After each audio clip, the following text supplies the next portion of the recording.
Salut, j'espère que vous allez bien. Ici, je vais demander aux mamans de protéger vos enfants, de surveiller vos enfants, de les contrôler. Parce que parfois, ton enfant se gâte devant toi, sous ton nez comme ça, là, juste parce que tu ne sais pas observer. Ton enfant se gâte devant toi.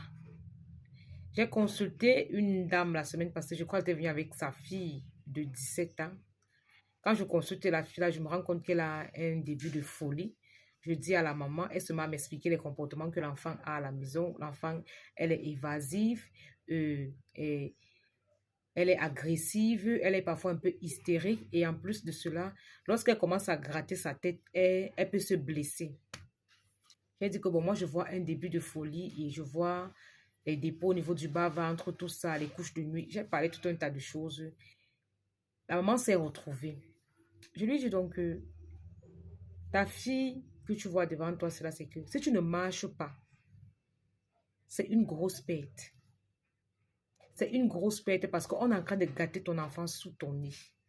Je lui pose la question que ta fille a 17 ans. Est-ce que tu as soupçonné même un jour qu'elle peut avoir un petit ami? Elle me dit non. Ma fille est toujours à la maison. Je dis que tu trouves ça normal. Nous tous nous sommes passés par là. Il y a un certain âge où la puberté te dérange. Tu vois comment ta fille devient propre, elle s'intéresse à l'habillement, au maquillage. Tu comprends que non, sa adolescence, quelqu'un la regarde déjà dehors. Même si tu ne fais rien. Donc, il faut faire attention. Tu vas perdre ton enfant. J'ai dit à la maman là que, comme toi, tu pensais que quand tu vas arriver ici, là, tu vas prendre le traitement une fois. Pourtant, c'est pas comme ça que ça se passe. Tu vas laisser ton argent, tu vas venir prendre le traitement de l'enfant après. Elle m'a donc dit que vraiment, ça lui fait peur ce que je lui dis, la folie et tout ça, elle ne sait pas d'où ça vient, des trucs comme ça. Elle m'a dit que d'accord, il n'y a pas de souci. Je vais quand même te donner une astuce. Tu vas prendre l'huile d'olive, tu vas mettre les grains de Niger, tu vas mettre le piment de Guinée qui est encore le dos, tu vas mettre le soufre, tu vas mettre le jujube, tu vas mettre le clou de girofle, un peu d'ail. Tu laisses fermenter 3 jours. Le quatrième jour, tu défais la tête de ta fille. Tu lui fais le bain d'huile avec. Tu fais le bain d'huile avec. Tu fais qu'elle dorme avec. Et après, tu me rends compte. Alors, ce matin, madame me fait le voice. Elle me dit que depuis qu'elle a commencé à faire, à composer l'huile à sa fille, qu'elle a fait le bain d'huile, la première fois, elle a remarqué d'abord des plaques qui sont sorties au niveau de la tête de sa fille. Mais depuis un moment, c'est comme si la tête de sa fille, on a versé le sable. Qu'on on gratte avec le pain, le lendemain, là, ça ressort encore. Le message que j'ai envie de faire passer ici, là, c'est que quand vous êtes observateur, même parfois les dépôts, les maléfices qu'on vous envoie spirituellement, là, si tu sais observer, tu vas voir des manifestations sur ton corps physiquement.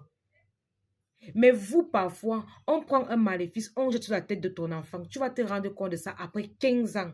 Tu vas essayer de faire 1, 2, 3, 4 traitements. Ça ne marche pas. Tu vas dire que, oh, tu attends le temps de Dieu, que patati patata. Pourtant, un truc a pris la peine de s'asseoir, de s'enraciner, de détruire, de créer même d'autres enfants, même dans ça.